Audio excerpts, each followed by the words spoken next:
Alright, I'm going to continue with the Black Sheep Brother. We're going to finish up chapter 8 in this one. Got some birds flying around all over the Chandler Hill Park, Chandler Park on the hill. And we can see downtown. The Black Sheep Brother. Billy is in the same sibling position as Les, Miss Kessler's black sheep brother, who has made countless bad moves with jobs and women. In this key family triangle, Les is in the outside, under-functioning role. Both his parents are in a blaming position towards him, while his sister, Miss Kessler, taking a distancing position from him and a fix-it role with her parents. At times of low stress, she gossips with other family members about Les and his problems. And at times of high stress, she advises her parents on how to handle him, and then gets angry when they ignore her advice. While the emotional cutoff between Miss Kessler and her brother keeps the anxiety down in that relationship, it is re-energized in her relationship with her son Billy, partly because he is in the same sibling position as Les, and also because he happens to possess some actual physical and personality characteristics that remind Mother of her big brother. Often the underground intensity from a cutoff is not re-energized until an anniversary date comes up. For example, when Billy turned 12, which is the age at which Les began getting into trouble, or 23, Les's age when Miss Kessler cut off from him. In the Kessler family, the intensity between Mother and Billy began to surface when Miss Kessler got out of the middle of the relationship between her husband and son, and things calmed down on that front. To some extent, we are all prone to confuse our children with ourselves and with other family members. We project onto our children who we are and what we unconsciously wish, fear, and need. This process of projection gains steam from our unfinished business with siblings and parents. If Mother makes no changes in her own family of origin, her projections onto current family members may be especially intense. She may, for example, encourage Billy to be a star in the family, an especially good child who will show none of the black sheep qualities that she sees in her brother or fears in herself. Or she may anxiously worry that Billy will turn out to be an irresponsible and troubled child, like Les, and unwittingly encourage this behavior by the intensity of her watchful focus on it. Billy may sense that his mother needs him to be a certain way for her own sake, and proceed to accommodate to or rebel against her needs. In either case, both Miss Kessler and Billy become less able to directly manage the challenge of their own personal growth. Like her husband, Miss Kessler had homework to do with her family of origin. Over time, Miss Kessler gathered more data about her mother's and father's families, which provided her with a more sympathetic and objective understanding of why Les, rather than she, was more likely to underfunction and live out the black sheep role. She learned to observe the patterns and triangles in her family of origin, as she had in her current nuclear family, and she took steps to get out of the middle of the relationship between Les and her parents. She did this by maintaining one-to-one emotional contact with all parties, without advising, taking sides, or talking with her parents about Les's problems. To do this required her to initiate closer contact with her brother, and she began to gradually share with him more about her life, including her own underfunctioning side. Eventually, she became much less focused on and reactive to the behavior of her husband and son, and she no longer felt dominated by anger and worry in these important relationships. What Mr. and Miss Kessler both learned is that children have a remarkable capacity to handle their problems when we begin to take care of our own. The work they each did with their own families was like money in the bank for Billy and his two siblings, because children are the carriers of whatever has been left unresolved from the generations that went before. Talking about the fact that Mr. Kessler lost his father and Miss Kessler was cut off from her older brother may seem a bit removed from the subject of women and anger, yet all of us are vulnerable to intense, non-productive, angry reactions in our current relationships if we do not deal openly and directly with emotional issues from our first family, in particular losses and cutoffs.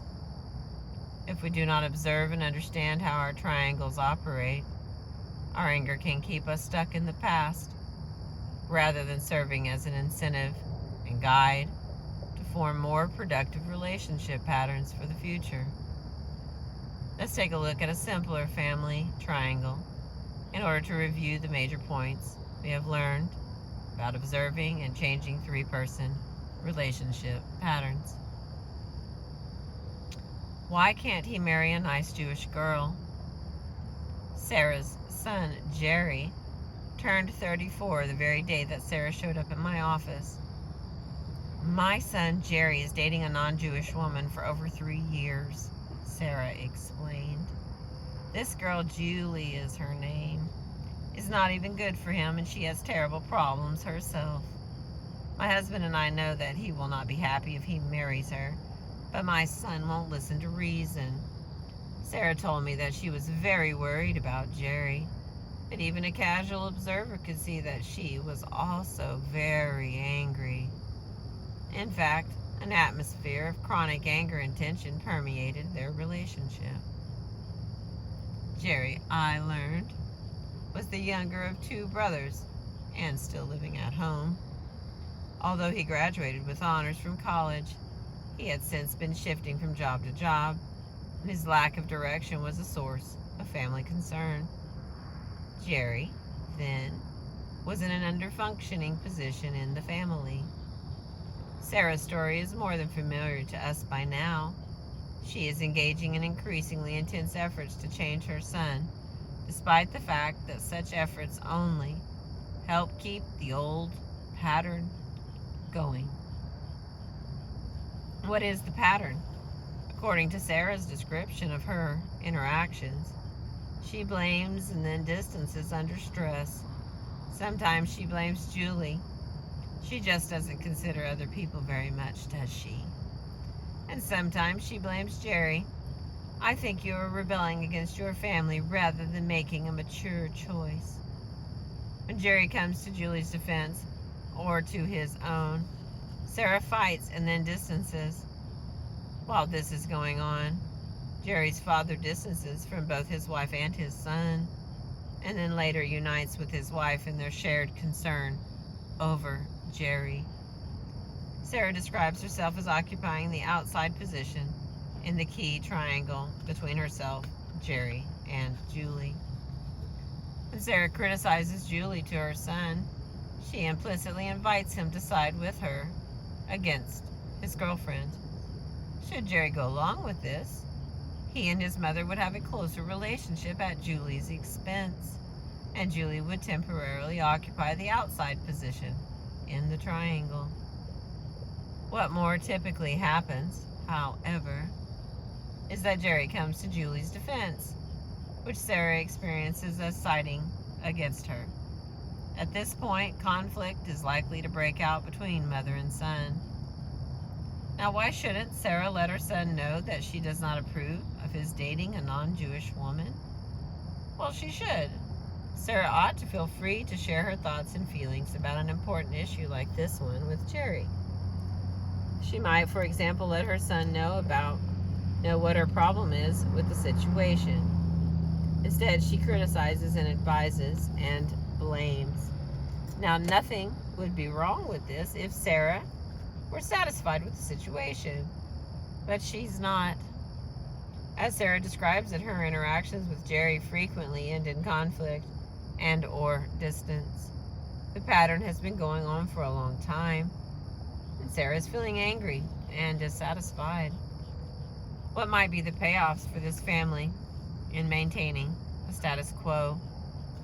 The old pattern will keep Sarah and her son stuck together in a close way, albeit negative closeness, just like Maggie and her mother from chapter 4, who fought about the baby in order to avoid negotiating their ultimate separateness and independence. The triangle between mother, son, and girlfriend here serves to reduce anxiety in the family by keeping other important issues between family members underground. It also protects Jerry and Julie from squarely identifying issues and conflicts in their own relationship. What can Sarah do to get out of the triangle? The 3 essential ingredients of extricating oneself from a triangle are staying calm, staying out, and hanging in. Staying calm means that Sarah can underreact and take a low-keyed approach when stress hits. Anxiety and intensity are the driving force behind triangles.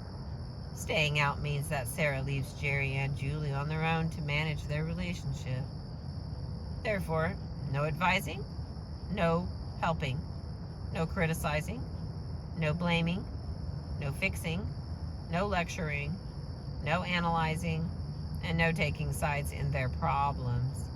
Hanging in means that Sarah maintains emotional closeness with her son and makes some emotional contact with Julie as well.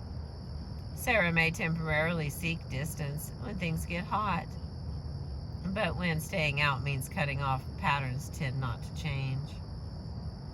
New steps to an old dance. When Sarah was ready to get out of the old triangle, the following dialogue ensued. You know, Jerry, I owe you an apology for giving you such a hard time about Julie. What a terrible time I've had thinking about my son marrying a woman who's not Jewish. And is not easy for me. Sometimes I react with a lot of anger and hurt, and I guess you've been the target for that. But I'm beginning to realize that my feelings are my own responsibility, and that it's not your job to ensure your mother's happiness. Your job is to find the very best relationship that you can find for yourself, and only you can decide if that's going to be with Julie. Certainly, I'm in no position to make that decision for you, or even to know what's best. I haven't even given Julie half a chance. Jerry stared at his mother as if she had just come from another planet.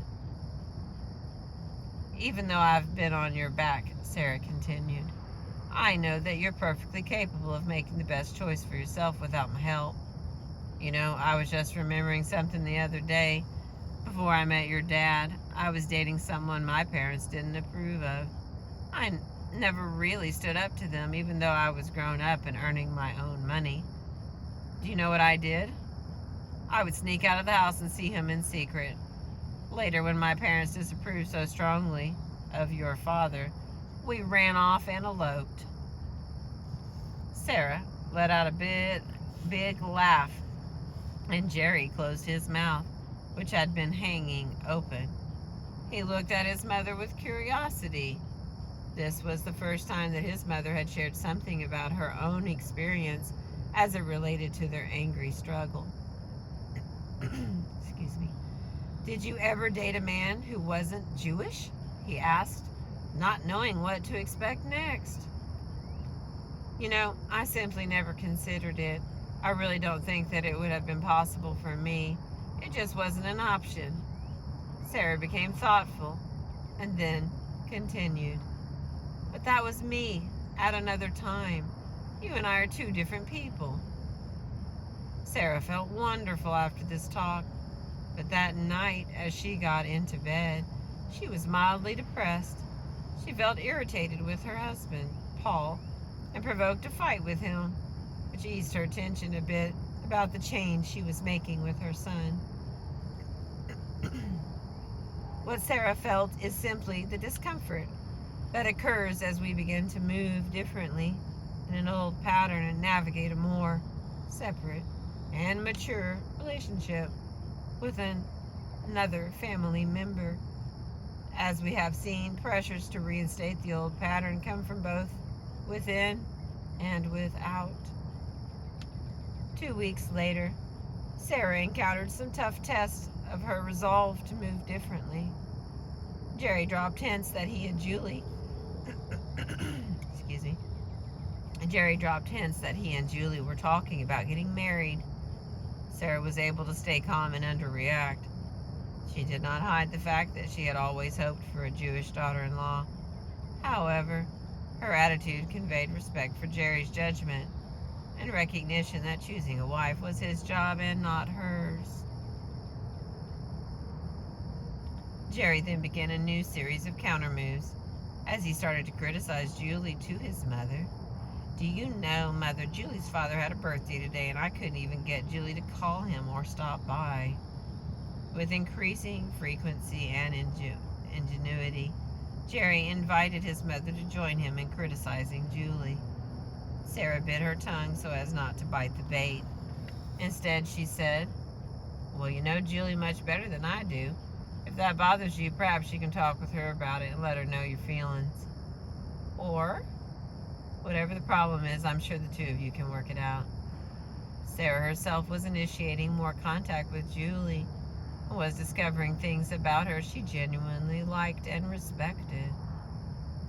Had Sarah joined with her son in criticizing Julie, she would have reinstated the old triangle. The only difference would be that Julie, not Sarah, would occupy the outside position. People would change their positions in the triangle, but the triangle itself would remain unchanged. Anxiety would be reduced, but at the expense of each participant's ability to identify and negotiate issues with other parties. If triangles keep underlying issues in each two-person relationship from surfacing, what happens when a triangle breaks up? Here is a brief look at some of the changes that had occurred in this family 8 months later as a result of Sarah's extricating herself from a key triangle.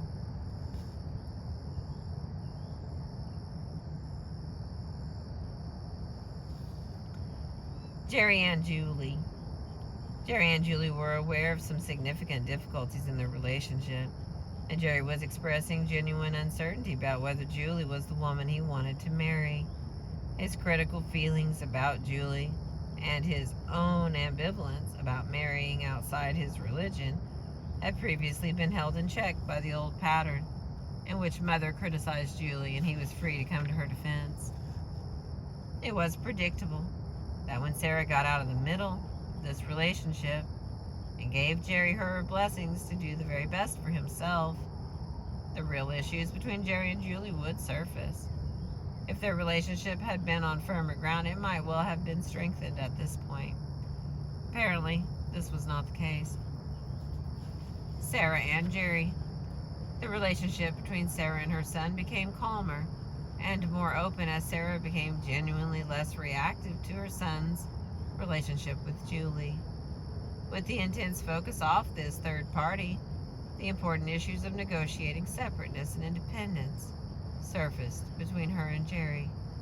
During one of our sessions together, Sarah said to me for the first time, "Julie or no Julie, I'm beginning to think that Jerry is having a hard time leaving home. What is a grown man still doing living with his parents? I find myself wondering if there's some connection between his problems leaving home and my problem letting him go. You know, I was never really very independent from my own mother. When she protested my marriage to Paul, we ran off and eloped, and I didn't write to her for several months. I didn't have the courage to say to her, 'I love you, Mom, but I love Paul too, and it's my life.' I just cut off from her and didn't face the issue." Sarah and Paul. Paul was a quiet, withdrawn man who was not very comfortable with closeness. The mother, son, girlfriend triangle served him well because it basically left him out of this intense family dynamic It kept him and his wife focused on parental rather than marital issues. When Sarah stopped focusing her major worry energy on her son, she and Paul came face to face with the distance and dissatisfaction that each of them experienced in their marriage, and they were forced to pay closer attention to their own relationship. As a consequence, Sarah and Paul informed Jerry that he was to move out because they were getting older and wanted to enjoy some time and space for themselves. Jerry did find his own apartment, but he still attempted to hang on harder to test out whether his parents really meant business. When Jerry learned that they had no plans to take him back in, that they were managing just fine without him, he began to put his energy into coming to grips with his own pattern of multiple failures at work and in relationships. Focusing on a problem child can work like magic. Excuse me. It can work like magic to deflect awareness away from a potentially troubled marriage or a difficult emotional issue we may have with a parent or grandparent. Children have a radar-like sensitivity to the quality of their parents' lives, and they may unconsciously try to help the family out through their own underfunctioning behavior. The difficult child is often doing his or her very best to solve a problem for the family and keep anxiety-arousing issues from coming out in the open. In the last part of chapter 8, Sarah and Sarah. Sarah's focus on Jerry and Julie also protected her from thinking about her own life goals. When she removed herself from the old triangle, she was suddenly confronted by some serious questions. What were her current priorities? What goals did she want to pursue at this point in her life? Sarah came face to face with her own self. How easy it is to avoid this challenge of self-confrontation by keeping our emotional energy narrowly focused on men and children, just as society encourages us to do. If you are directing your primary emotional energy towards an underfunctioning family member, have you ever wondered where all that worry energy or anger energy would go? That individual was off the map. When Sarah stopped busying herself with her son's life, she began to worry about her own. Jerry, in turn, began to worry about his. That's the end of chapter 8, page 188. The next one will be chapter 9. We had the dogs with us today on the hill, and there was plenty of breathing and noise. So that was Zorro or Mookie in the back, and Wiley napping in the front seat. I appreciate you today. Have a wonderful day.